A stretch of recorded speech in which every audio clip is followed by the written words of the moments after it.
What's poppin', gamers, and Happy New Year!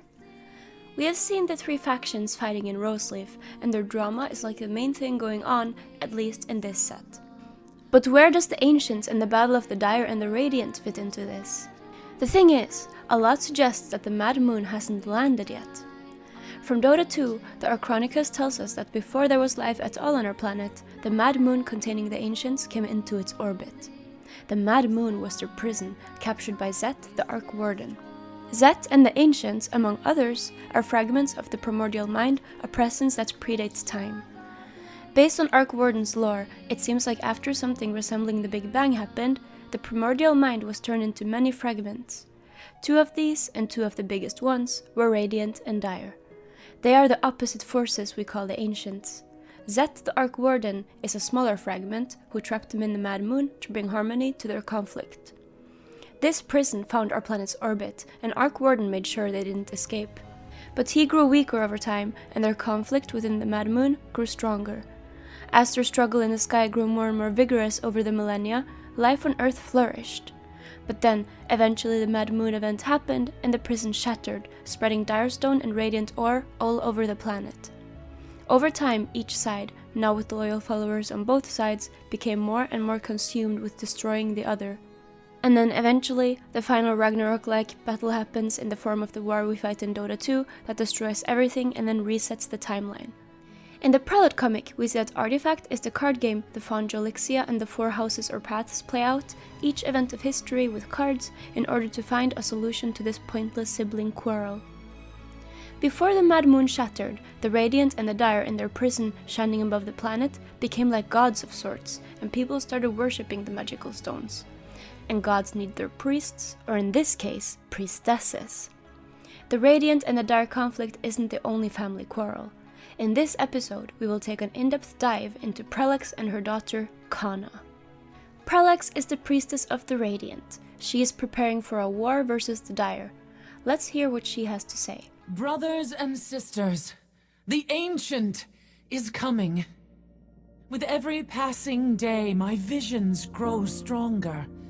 A violet sky, a sundered moon, and an ancient voice that whispers, "Prepare for my arrival."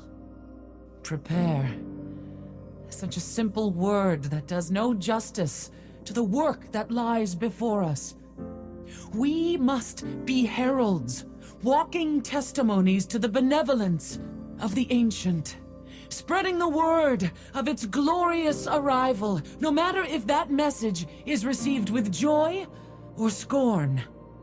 We must be architects, building not just this monastery for those who believe what I have seen, but an entire world that is worthy of the Ancient splendor. We must be zealots, willing to lay down our lives in defense of this sacred space. Because rest assured, we are at war. Kanna and her heretics will stop at nothing to undo the work that we have accomplished. And that is why we must return in kind. These two snips from her bio are of particular interest. A violet sky, a sundered moon. Prepare for my arrival. So Prellex is waiting for the arrival of the Radiant Ancient, which will happen when the Mad Moon is sundered. The violet sky is interesting, because that is the color of the sky in the animation on the homepage, and in the background we can see something that looks a lot like the Dire. Has the Mad Moon already sundered at this point, or is that not the Dire Ancient at all? We don't know.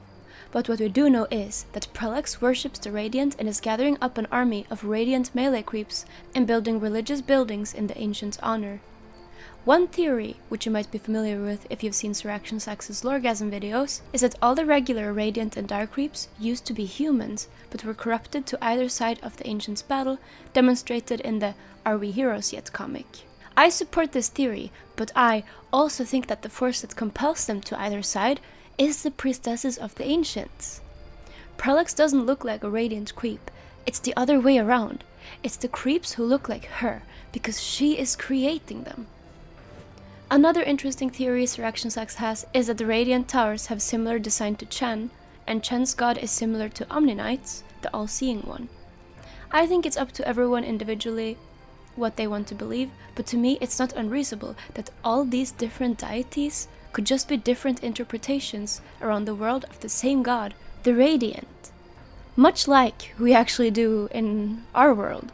There's also Silmane, who could be a fragment of her own of the primordial mind, or because of Omni-Knight's tolerance of her, maybe the omniscience and Silmane are connected somehow. Heck, maybe Silmane, the omniscience, and Maelron, the god of the sea, are connected as the classical Greco-Roman pantheon of the sky, or moon in Silmane's case, the earth and the sea.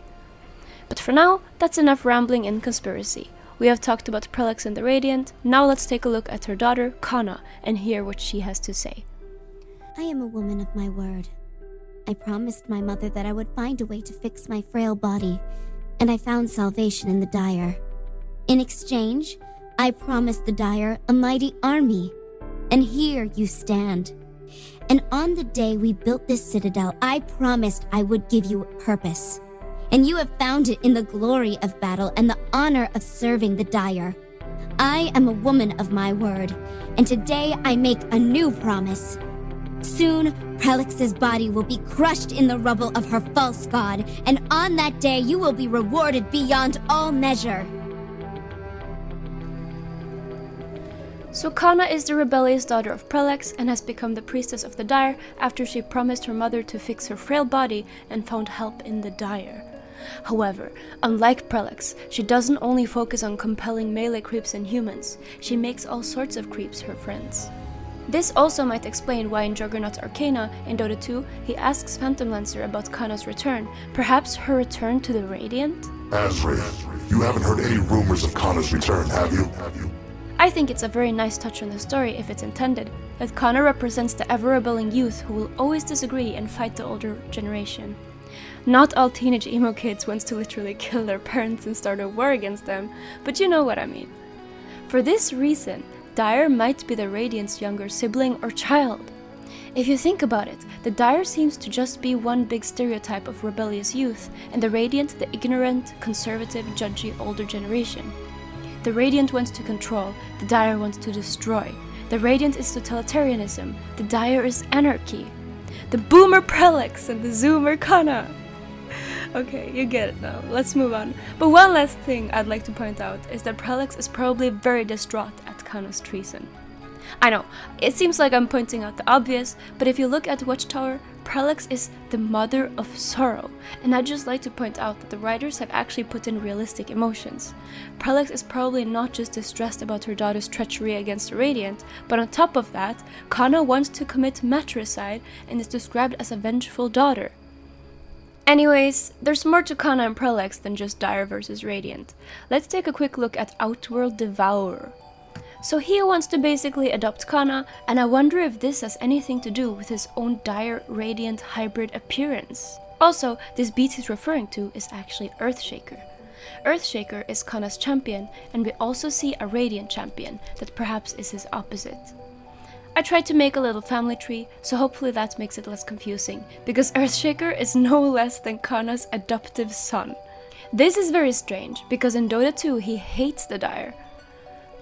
Because the Battle of Dota 2 happens after Artifact, maybe what ends up happening is Kana rebels against her mother Prellex, and then Earthshaker rebels against his mother Kana? Maybe he was compelled by Kana to join the Dire against his will? But wait, there's more. Remember Alexa. Alexa is the Radiant creep from the Monkey King comics, who dreams of becoming a hero and also is the first evidence we have ever gotten that creeps are capable of sentience. When we all first saw Kana like 8 months ago but knew nothing about her, her creep-resembling appearance made a lot of people suspect she could be a grown-up Alexa. But as it turns out, Alexa is a character of her own, and she is even mentioned in the Artifact lore. Let's take a quick peek at the card Defend the Weak and hear what Magnus has to say. Alexa has no idea how important she will be in the days to come. She must be protected at all costs. Now let's look at Farvan. Magnus brought the child to us for safekeeping. He didn't say why, but he didn't have to. I knew who she was and who she could become. So him and his prowlers have been tasked with defending Alexa and keeping her safe.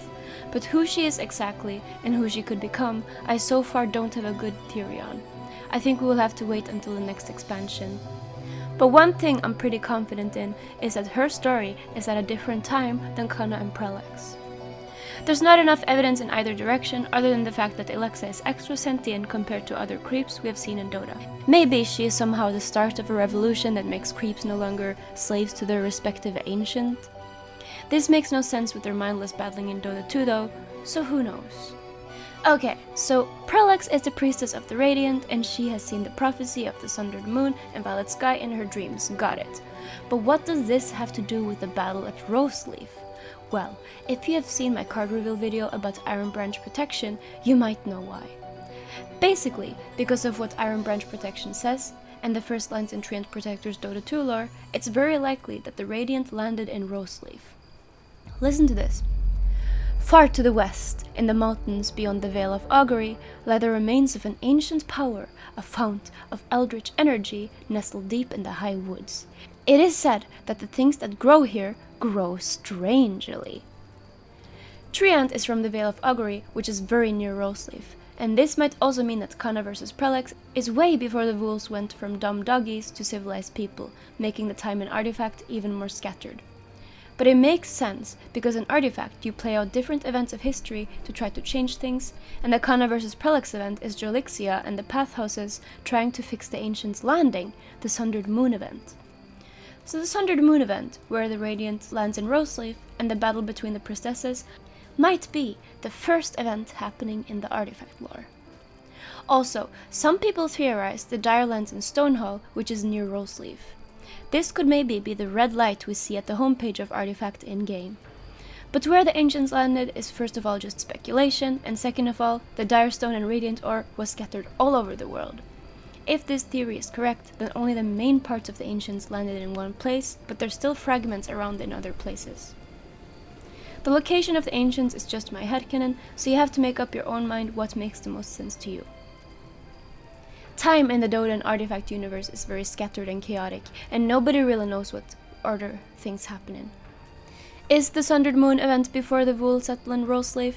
That's what I think, so here's my theory. Bear in mind it's my theory, so it's not canon, but here goes.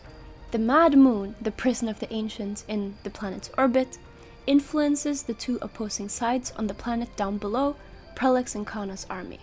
Then, the Sundered Moon event happens, and life such as the Treants and the Vuls starts twisting in the Roseleaf area where the Radiant Ancients landed.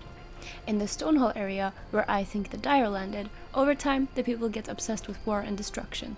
This also explains Roseleaf and Stonehall being close to each other, because that means the Radiant and Dire can fit into the same Dota map we play in the final battle in Dota 2. The Dire rocky design can easily be imagined to resemble Stonehall, and the Radiant trees look a lot like the Roseleaf Treants. On top of this, the Bronze Legion worships a war goddess, which could be Mars, the new Dota 2 hero, or, which I believe, just straight up the Dire. If we look at the card, the Temple of War, it becomes even more possible that the Call to Arms battle is in fact not just about occupation, rebellion, and conquest. It's in fact about conflicting religions. The Vuls are Radiant, and the Bronze Legion are Dire. Exactly what order of events things happen in is up to you, but to me this is the most coherent thing I could make to connect as many dots as possible. Unfortunately, some things say conflicting things and just does not make sense, but until we have better answers, this is what I believe. I know it's flawed, and I can't wait to read your comments about what you think happened. One last thing to note. We never see the Red Mist, Vuls, and Bronze Legion together with the priestesses in the same cards, and we don't see the priestesses in Dota 2. The only other characters in Artifact we see with the priestesses are the very, very old ones, such as Earthshaker, with only one exception, Takis on Remote Detonation. This could also be because after Kana vs Prellex settles, Prellex dies and Kana disappears but lives, and lives on for a long time, so long that Juggernaut asks about her return. These are just some notes you can think about, make of them what you want. I haven't made up my mind yet about exactly what happened. Before I go, I'd also just quickly like to inform you that I've made a second channel for stream VODs, clips, and highlights, which is linked in the descriptions and comments. anger me or anger MI or AMI or whatever, anger management issues, stream VODs, highlights and clips and all of that. So yeah. Thanks for watching, that was all. You may leave now. Peace.